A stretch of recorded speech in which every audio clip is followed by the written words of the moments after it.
엄마, 생각해봤어요. 5억 빌려드릴게요. 그런데 제 조건도 있어요. 숨이 가빠졌다. 거대한 돌덩이가 가슴을 짓누르는 듯 했다.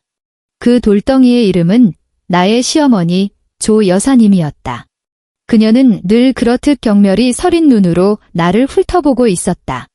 마치 감나가지 않는 물건을 감정하듯. 거실을 채운 값비싼 유럽풍 소파, 눈이 부실 정도로 반짝이는 대리석 바닥, 벽에 걸린 이름 모를 화가의 추상화까지 이 모든 것이 나와는 어울리지 않았다. 나는 강지은, 재벌가 방계 집안에 굴러들어온 졸부의 딸이었다. 지은아, 시어머니 조 여사님이 느릿하게 입을 열었다. 곱게 관리된 손가락이 본차이나 찻잔의 가장자리를 가볍게 두드렸다. 막지만 귀에 거슬리는 소리가 났다. 내가 우리 씨 집안에 시집 온 지도 어느덧 1년이 다 되어가는구나. 내 엄마가 해준 그 돈, 그냥 은행에 처박아두고 있으면 이자가 얼마나 붙는다고. 참 아깝다, 아까워. 심장이 쿵 하고 내려앉았다. 그 돈 어머니가 내 결혼식 때 직원만은 절대 쓰지 말라며 쥐어주신 5억 원의 예단비였다. 어머니는 그게 나의 마지막 자존심이고 어떤 상황에서도 허리를 꼿꼿이 펼 수 있게 해줄 자본이라고 하셨다. 하지만 이제 그 돈은 시어머니의 눈에 기름진 고깃덩이가 되어버렸다. 어머니, 그 돈은 제가 재테크 계획을 좀 세워보려고요. 나는 떨리는 목소리로 마지막 체면을 지키려 애썼다. 재테크. 내가 뭘 안다고 재테크야. 그녀가 코웃음을 쳤다. 그 소리는 독이 든 바늘처럼 내 귓속을 파고들었다.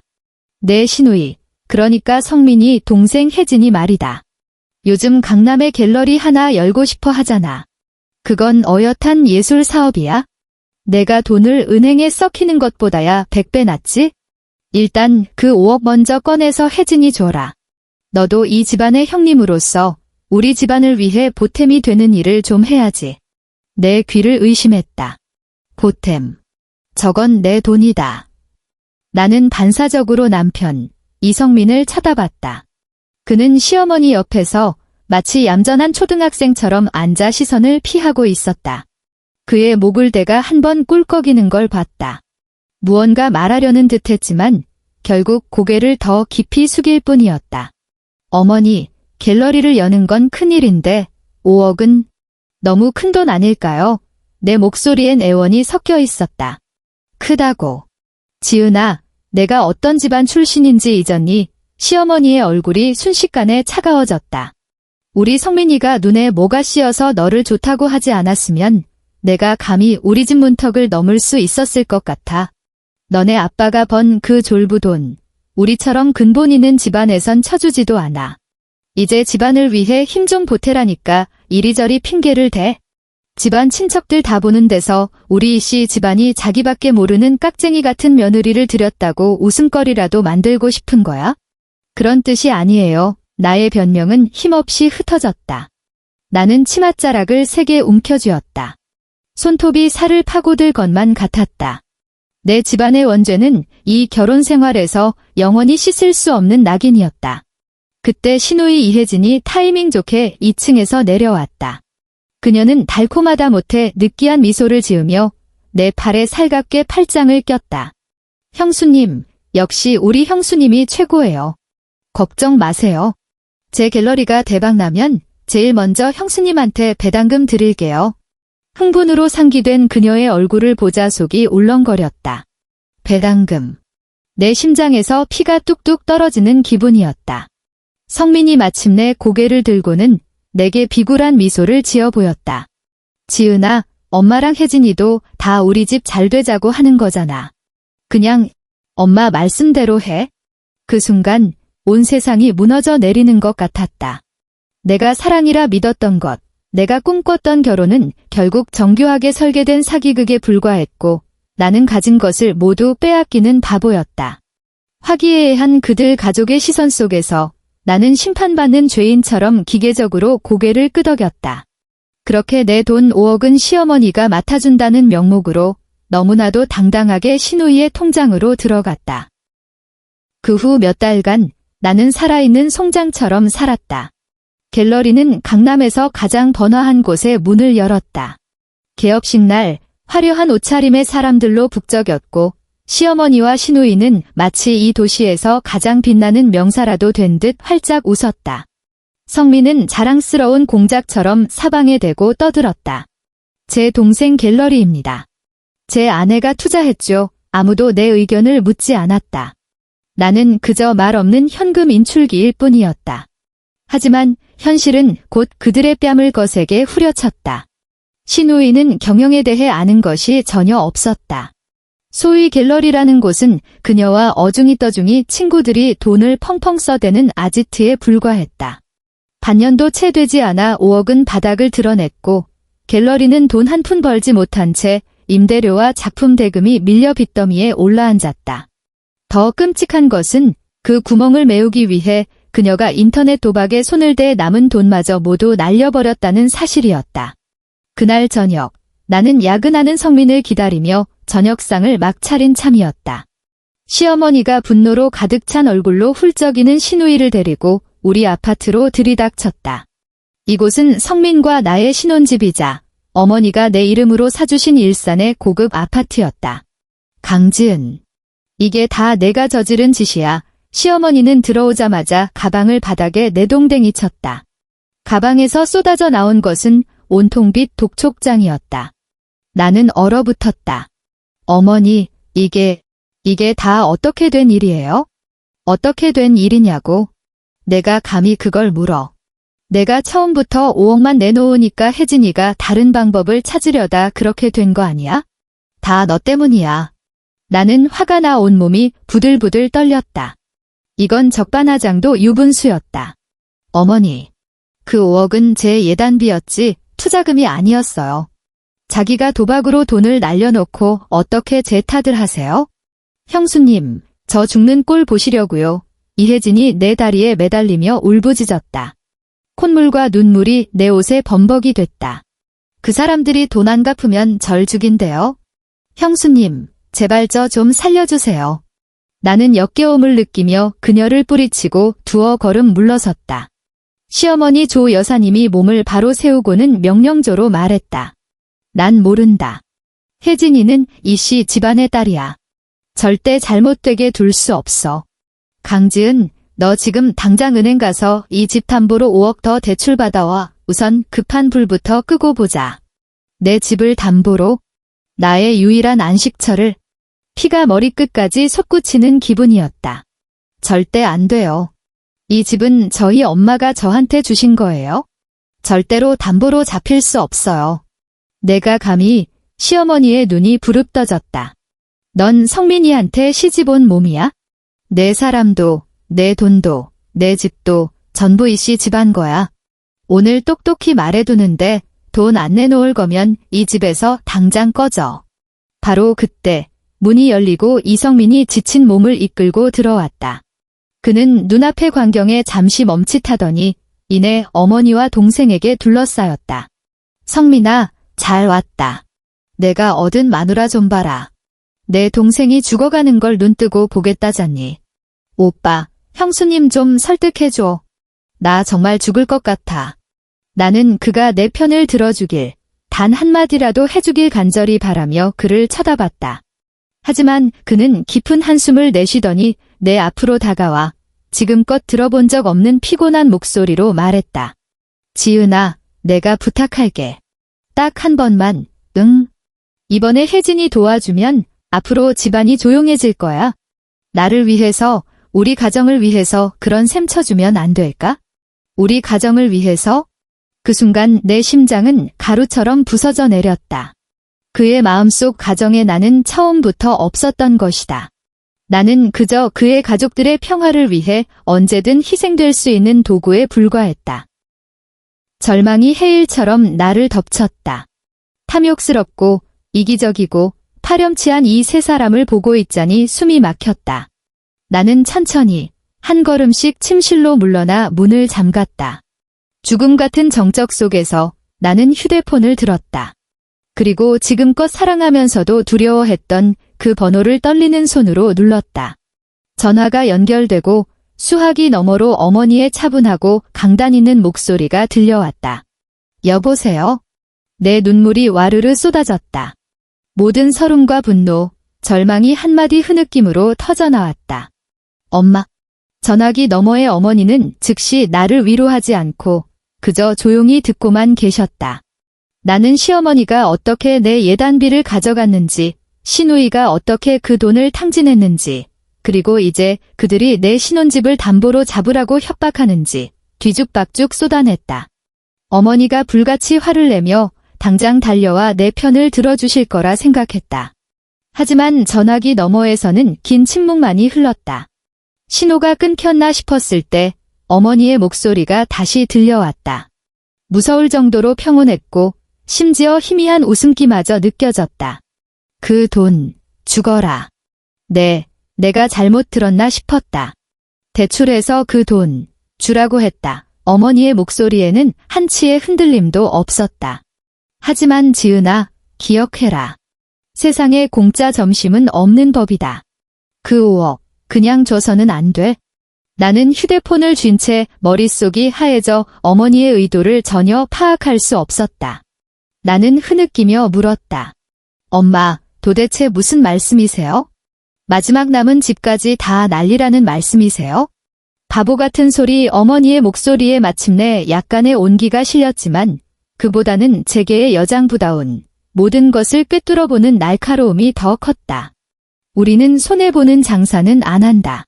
그 5억은 내 시누이가 아니라 시어머니인 조 여사 개인에게 빌려주는 형식으로 해 엄연한 채무관계니까 반드시 담보를 잡아야지. 너 혼자 결정할 수 없는 일이니 친정에서 담보를 요구한다고. 그리고 시어머니 당신 마음도 편하시려면 담보를 거는 게 맞다고 말해. 담보요. 그분께 담보로 잡을 게 뭐가 있는데요? 나는 막막하게 물었다. 시어머님이 사는 빌라는 호화롭지만 아직 대출이 남아있었고 시아버지와의 공동명의라 절차도 복잡했다.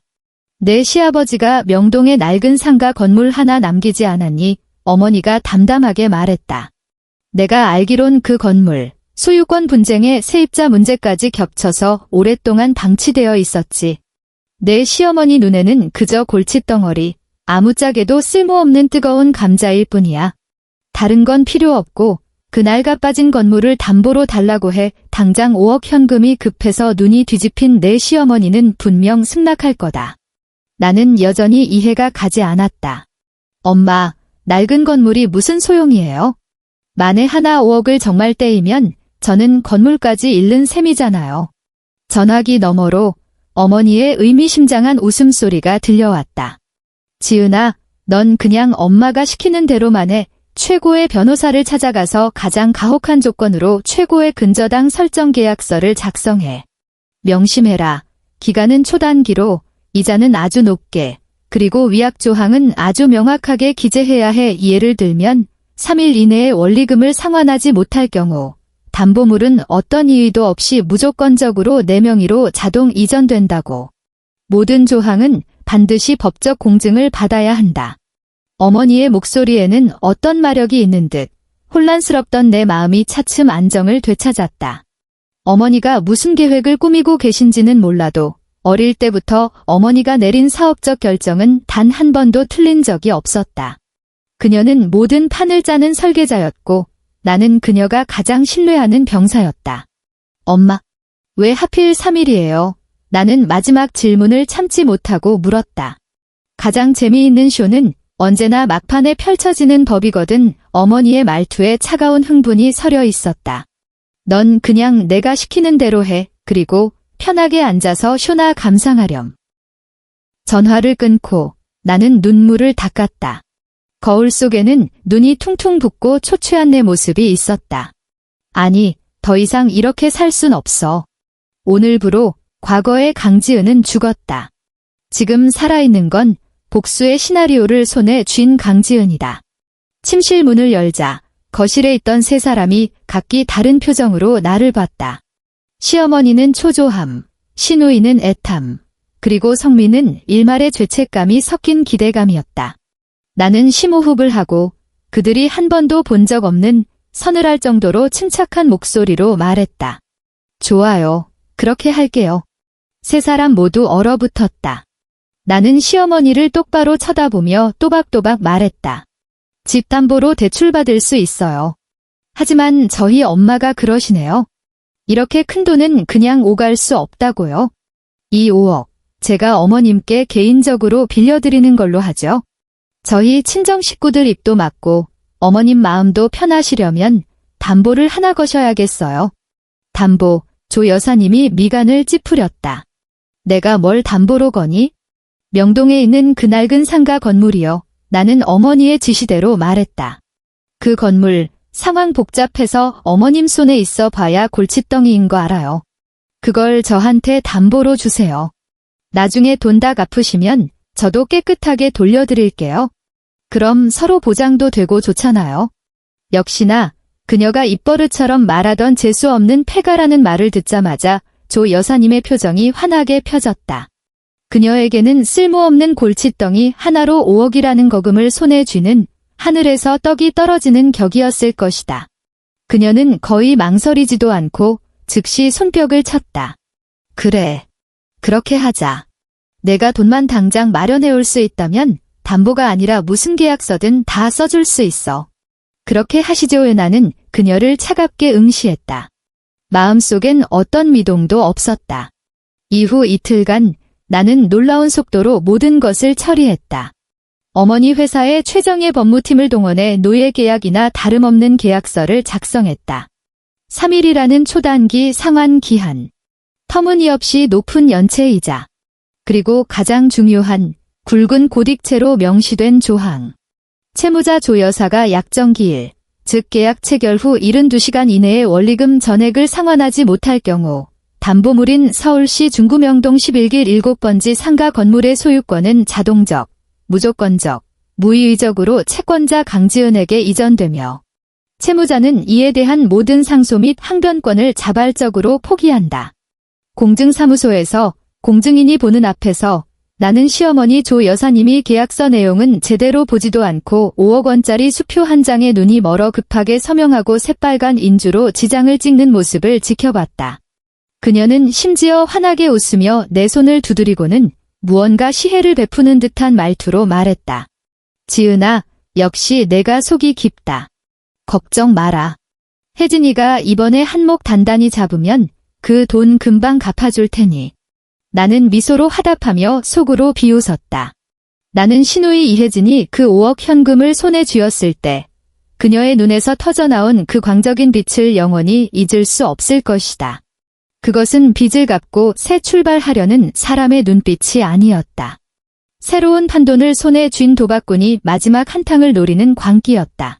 그녀는 그 돈으로 빚 독촉 전화나 고지서를 처리할 생각은 조금도 하지 않고 즉시 자기 방으로 틀어박혔다.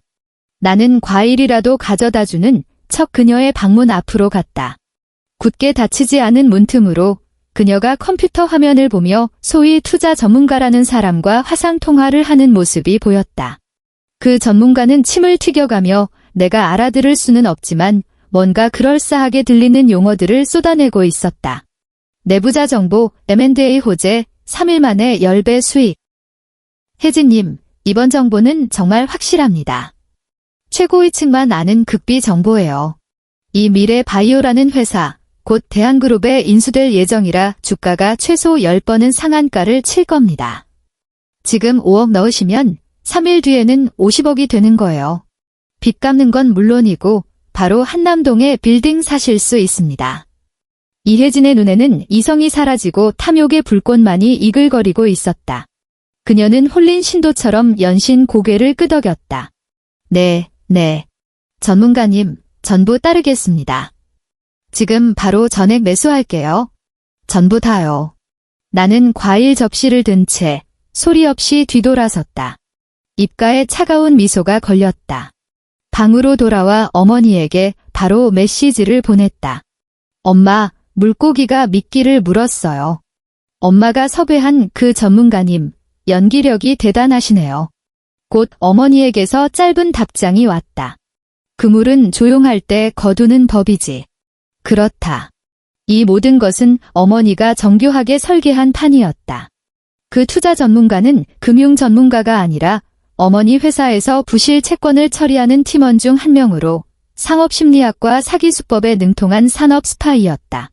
그가 던진 미래 바이오라는 종목은 유망주가 아니라 실사를 통해 찾아낸 데이터 조작과 분식 회계로 파산 직전에 놓인 곧 터질 지뢰였다. 어머니는 그저 그 지뢰가 가장 적절한 시간에 가장 적절한 장소에서 가장 탐욕스러운 사람을 위해 터지도록 했을 뿐이다. 그 후 이틀간 이씨 집안에서는 한 편의 기괴한 희극이 상영되었다. 그 쓰레기 주식에 전 재산을 쏟아부은 시누이 이혜진은 매일 컴퓨터 앞에 앉아 미세하게 오르내리는 주가를 보며 광적인 미소를 지었다. 시어머니 조 여사님도 예전의 까칠함은 온데간데 없이 내게 온화한 태도를 보였다. 마치 내가 더 이상 눈엣 가시 같은 졸부 며느리가 아니라 집에 불을 가져다줄 복덩이라도 되는 것처럼. 남편 이성민은 더욱 노골적으로 내게 환심을 사려 했다. 퇴근길에는 내가 좋아하는 케이크를 사왔고 심지어 집안일을 돕겠다고 나섰다. 그는 내 어깨를 감싸 안고 귓가에 희망에 찬 목소리로 속삭였다. 지은아, 거봐. 내가 다 잘 될 거라고 했잖아. 혜진이가 이번에 대박치면 우리 집도 완전히 재정적 자유를 얻는 거야.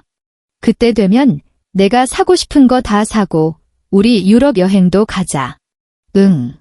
나는 그의 품에 기댄 채 한 줌의 온기도 느끼지 못하고 뼛속까지 시린 한기만을 느꼈다. 나는 웃으며 좋아라고 대답했지만 속으로는 되뇌었다. 이성민, 넌 영원히 모를 거야. 내가 꿈꾸는 그 미래가 바로 내가 너와 내 가족의 숨통을 끊기 위해 울리는 장송곡이라는 걸. 가장 가관이었던 것은 계약 만기 전날, 즉 셋째 날 밤이었다. 시어머니는 갑자기 집에서 큰 잔치를 벌였다. 온갖 친척들을 다 불러 모아놓고 명목은 가족 식사였지만 실상은 곧 닥칠 인생 역전을 미리 축하하는 자리였다. 식탁에서 시어머니는 얼굴이 벌개진 채로 술잔을 높이 들고 외쳤다. 우리 혜진이가 어릴 때부터 사업 수완이 남달랐어요. 이번에 아주 좋은 건수를 하나 물어서 이제 우리 집안이 한 단계 더 도약하게 됐습니다. 그때가 되면 여기 계신 여러분들, 제가 다들 두둑이 챙겨드릴게요. 친척들은 앞다투어 축배를 들며 아첨의 말을 쏟아냈다. 시누이 이혜진은 더욱 의기양양해져서 와인잔을 들고 내 앞으로 다가왔다. 그리고는 무언가를 하사하는 듯한 말투로 말했다. 형수님, 이번 일 정말 고마워요. 걱정 마요. 제 돈 들어오자마자 그 5억 바로 갚아줄게요. 아니, 6억으로 갚아줄게요. 1억은 형수님 수고비예요. 주변 친척들은 마치 내가 엄청난 횡재라도 한 것처럼 부러운 눈으로 나를 쳐다봤다. 나는 알코올과 자만심으로 붉게 달아오른 그녀의 얼굴을 보며 속으로 냉소했다. 나는 그저 미소를 지으며 가볍게 잔을 들어 그녀와 부딪혔다. 그리고 잔에 담긴 주스를 단숨에 들이켰다. 차가운 액체가 목구멍을 타고 흐르는 것이 마치 곧 닥쳐올 심판을 위해 거행하는 무언의 의식 같았다. 이성민이 내 옆에 앉아 조용히 내 손을 잡으며 속삭였다. 지은아, 봐, 엄마랑 혜진이도 사실은 좋은 사람들이야. 앞으로 우리 가족 정말 행복하게 살 수 있을 거야. 나는 고개를 돌려 그의 진지하면서도 어리석은 얼굴을 보았다. 갑자기 웃음이 터져나올 것 같았다. 행복. 내가 어머니에게 전화를 걸었던 그 순간부터 너희 이씨 집안의 행복은 내 손으로 마침표가 찍혔다. 나는 마음속으로 카운트다운을 시작했다. 10, 9, 8. 내일 아침 9시 주식 시장 개장. 그것은 모든 거짓말과 탐욕, 위선이 여지없이 깨부서지는 순간이 될 것이다. 그리고 나는 이 거대한 붕괴의 현장에서 유일하게 냉정한 관객이 될 것이다. 셋째 날, 내 평생 잊지 못할 그날이 밝았다. 서울의 아침은 눈부신 햇살과 맑은 공기로 가득 차 마치 새로운 시작을 예고하는 듯 했다. 나는 평소처럼 이성민의 아침을 차리는 대신 혼자 아파트 거실 통유리창 앞에 앉아 뜨거운 아메리카노를 들고 있었다. 내 앞 태블릿 PC 화면에는 실시간 주식 시세가 깜빡이고 있었다. 9시 정각, 시장이 열렸다. 미래 바이오라는 주식을 굳이 검색할 필요도 없었다. 개장과 동시에 그 주식은 처참한 모습으로 하락률 1위 자리에 나타났다. 녹색 숫자가 폭포수처럼 쏟아지며 개장과 동시에 하한가로 직행했다. 화면에는 매도 물량만 산더미처럼 쌓여 있었고 매수 주문은 단 한 건도 없었다. 그 5억 원은 개장 1초 만에 10%가 증발해버렸다. 내 휴대폰이 미친 듯이 울리기 시작했다. 첫 전화는 이성민이었다. 받지 않았다. 곧이어 시어머니 조 여사님. 역시 받지 않았다. 그 다음은 시누이 이혜진. 그녀의 전화는 히스테릭한 집착을 담고 몇 번이고 울려댔다. 시끄러워서 무음으로 바꾸고는 화면을 아래로 향하게 엎어두었다. 세상이 조용해졌다. 나는 커피를 한 모금 마셨다.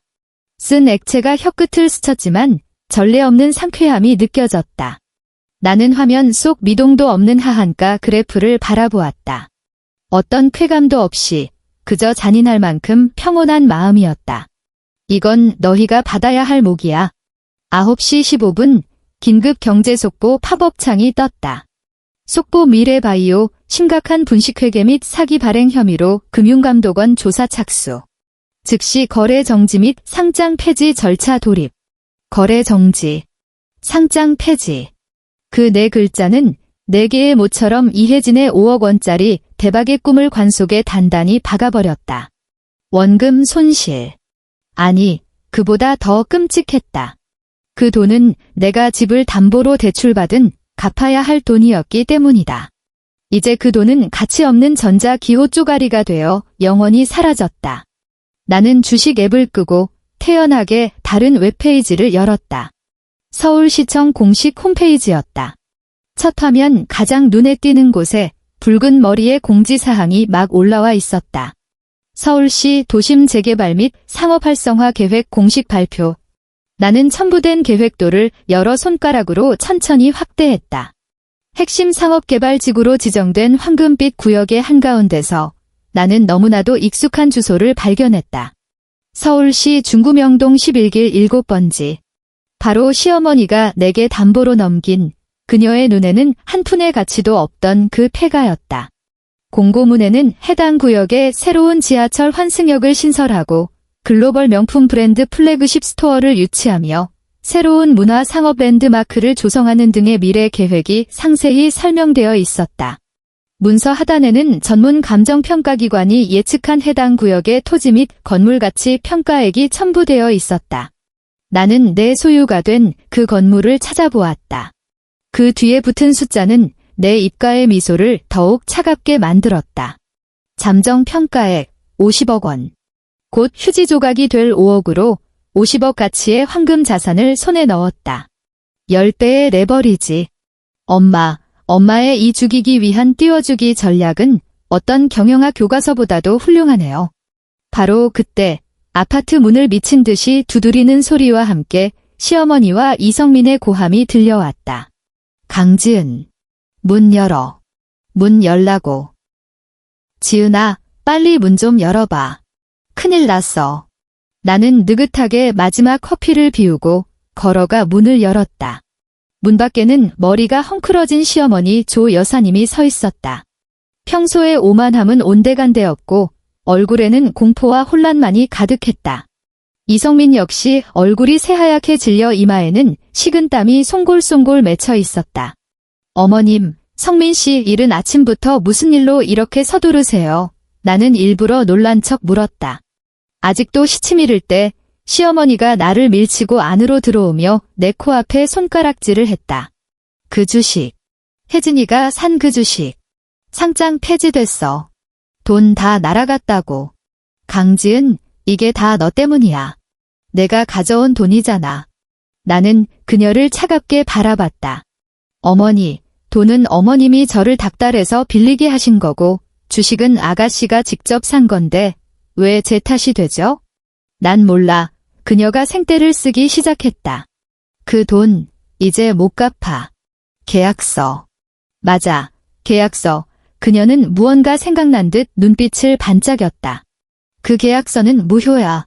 우린 가족이잖아. 그건 그냥 형식적으로 한 거였어. 이제 돈이 없어졌으니 담보도 당연히 무효지.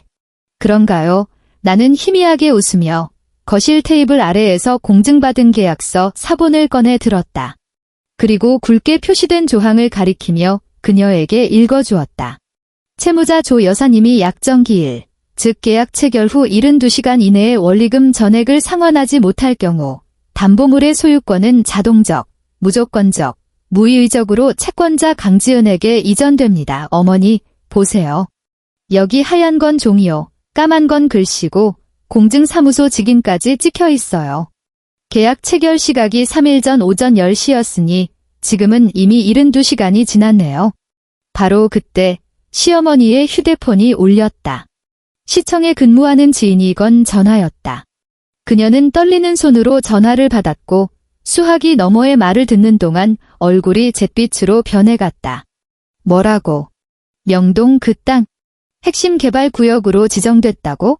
그 폐가가 지금 50억이라고? 탁 하는 소리와 함께 휴대폰이 그녀의 손에서 미끄러져 대리석 바닥에 떨어졌다.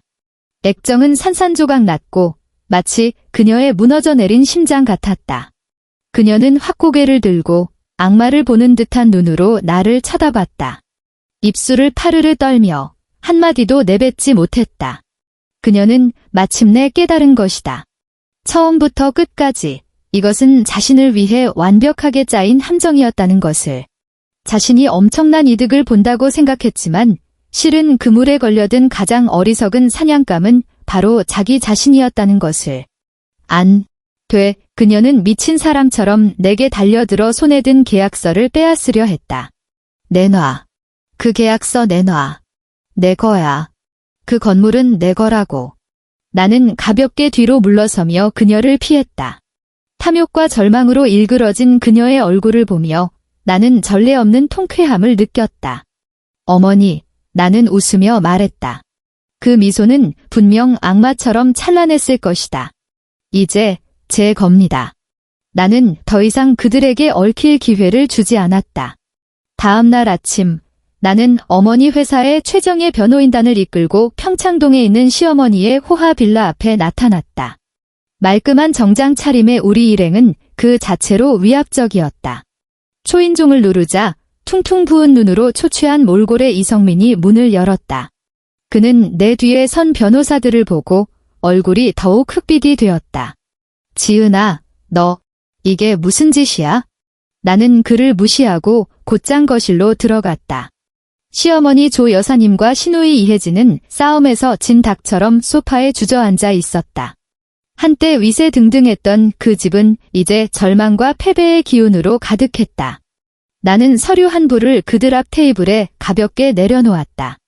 조 여사님, 이것은 저희가 이전에 체결하고 공증받은 담보대출 계약에 따라 자동으로 생성된 명동 상가 소유권 이전 확인서입니다. 여기에 서명만 하시면 마지막 이전 절차를 마무리할 수 있습니다. 조 여사님은 서류는 쳐다보지도 않고 핏발선 눈으로 나를 죽일 듯이 노려봤다. 서명 못해. 강지은, 이 독사 같은 년. 내가 우리를 함정에 빠뜨렸어. 그 건물은 내 남편이 남긴 거고 우리 이씨 집안 재산이야. 내가 뭔데 그걸 뺏어가. 내 수석 변호사인 금태 안경을 쓴 냉정한 표정의 중년 남성이 한 걸음 나서며 차분하지만 힘있는 목소리로 말했다. 조 여사님, 첫째, 이 계약은 본인께서 직접 서명하고 공증까지 마친 완전한 법적 효력을 지닌 문서입니다. 둘째, 여사님께서 말씀하시는 뺏는다는 행위는 법적으로 계약 내용의 이행이라 칭합니다. 만약 서명을 거부하시면 저희는 법원에 강제 집행을 신청할 것이며 결과는 같고 과정만 조금 더 번거로워질 뿐입니다. 너, 조 여사님은 분노로 온몸을 떨었다. 변호사는 멈추지 않고 서류 가방에서 다른 문서를 꺼내 첫 번째 문서 옆에 놓았다. 그리고 조 여사님, 이건 다른 건입니다. 저희가 조사한 바에 따르면 따님인 이혜진 씨는 갤러리 부실 경영으로 인한 채무 외에도 개인 명의로 빌린 여러 건이 사채와 인터넷 도박 사이트에서 발생한 거액의 채무가 있습니다. 그리고 그중 금액이 가장 큰 몇몇 대출 계약서에는 조 여사님께서 연대 보증인으로 서명하신 기록이 있습니다. 이혜진의 얼굴이 쏴소리가 날 것처럼 하얗게 질렸다. 조 여사님도 벼락이라도 맞은 듯 그 자리에 얼어붙었다. 그녀는 딸의 거듭된 눈물 어린 애원에 자신이 무슨 내용인지도 모르는 문서들에 얼마나 많이 서명했는지 잊고 있었을 것이다. 이혜진 씨는 현재 어떠한 상환 능력도 없는 상태이므로 채권자들은 저희, 즉 강지은 씨의 대리인 측에 공동소송을 요청해왔습니다. 따라서 저희는 지금 이 시간부로 법원에 조 여사님 명의의 자산을 압류 및 경매 처분하여 해당 채무를 변제할 것을 신청함을 정식으로 통보합니다. 그 첫 번째 대상은 바로 지금 거주하고 계신 이 빌라가 될 것입니다. 안 돼, 조 여사님이 처절한 비명을 질렀다. 이 빌라는 그녀의 신분과 지위의 마지막 상징이었고 귀부인 모임에서 자랑하던 자존심이었다. 만약 이곳마저 압류당한다면 그녀는 정말로 아무것도 남지 않게 되는 것이었다. 털썩 소리와 함께 방금 전까지 내게 쌍욕을 퍼붓던 시어머니가 내 앞에 무릎을 꿇었다. 그녀는 내 다리를 붙잡고 통곡하며 예전의 체면은 온데간데 없이 빌었다. 지은아, 내가 잘못했다. 내가 정말 잘못했어. 제발 성민이를 봐서, 우리가 한때 가족이었던 정을 봐서 우리 좀 살려다오. 그 건물 반은 너 줄게. 아니, 10분의 1만이라도 제발. 이혜진도 정신을 차렸는지 무릎을 꿇는 대신 미친 사람처럼 내게 달려들어 머리채를 잡으려 했다. 다 너 때문이야.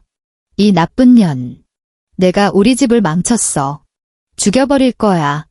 그녀가 다가오기도 전에 내 뒤에 있던 젊은 변호사 2명이 나서 양쪽에서 그녀의 팔을 붙잡아 꼼짝 못하게 만들었다. 나는 무릎을 꿇고 늙은 눈물을 쏟아내는 시어머니를 내려다보고 제압당한 채 악담을 퍼붓는 시누이를 쳐다봤다. 그리고 마지막으로 처음부터 끝까지 나무 토막처럼 우두커니 서서 한마디도 못하는 내 남편, 이성민에게 시선을 옮겼다. 나는 갑자기 웃음이 터져나와 나도 모르게 가볍게 박수를 쳤다. 혼란스러운 거실 안에서 맑은 박수 소리가 유난히 도드라졌다. 모두가 얼어붙어 나를 쳐다봤다. 어머니, 왜 이러세요?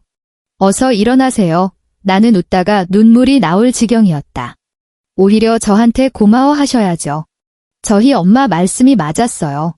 어머님이 그렇게 탐욕을 부리며 저를 한 걸음씩 벼랑 끝으로 몰지 않으셨다면 제가 어떻게 고작 5억으로 50억짜리 건물을 손에 넣을 기회를 얻었겠어요?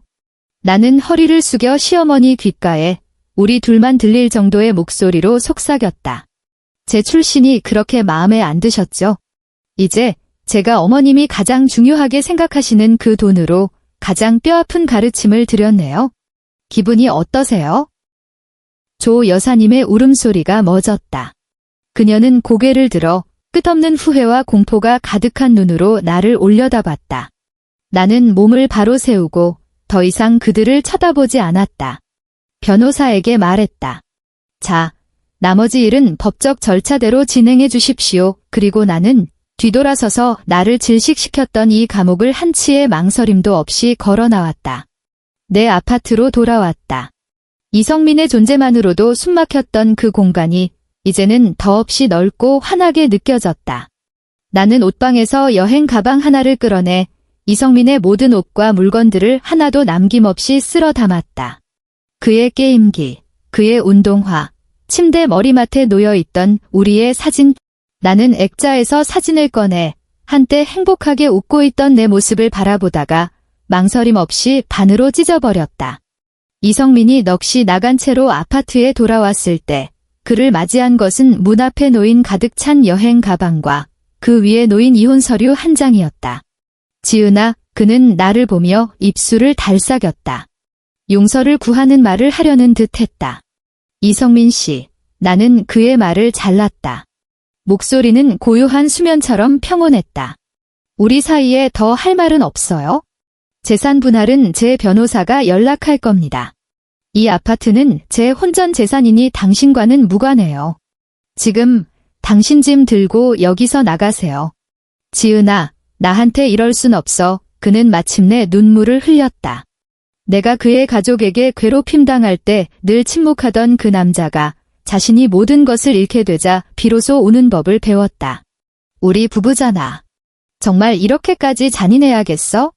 잔인하다고 나는 금색이 최고의 농담이라도 들은 듯 그를 쳐다봤다. 당신 어머니가 내 예단을 빼앗았을 때 당신은 어디 있었죠? 그녀가 내 집을 담보로 잡으라고 협박했을 때 당신은 어디 있었나요? 당신 동생이 내 피 같은 돈으로 도박을 할 때 당신은 또 어디 있었죠? 이성민 씨, 내가 잔인한 게 아니에요. 당신들 손으로 내 마음속에 남아있던 마지막 일말의 기대를 품고 있던 아내를 죽인 거예요. 나는 문을 열고 나가세요라는 의미의 손짓을 했다. 가세요. 가서 당신의 그 애틋한 엄마, 동생과 함께 당신들이 직접 뿌린 씨앗의 열매를 맛보세요. 그는 결국 가방을 끌며 집에서 쫓겨난 개처럼 내 시야에서 사라졌다. 나는 문을 닫았다. 철컥하는 그 맑은 소리는 내 새로운 삶의 서곡이었다. 나는 창가로 걸어가 이 화려한 도시를 내려다보았다. 오늘부터 나는 더 이상 누군가의 며느리도 아내도 아니다. 나는 강지은 50억짜리 상가 건물의 새로운 주인이다. 나의 복수는 끝났고 내 인생은 이제 막 시작되었다. 새로운 비즈니스 전쟁이 나를 기다리고 있다. 그리고 이번에는 더 이상 당하고만 있는 어린 양이 아니라 손에 검을 쥔 여왕이 될 것이다.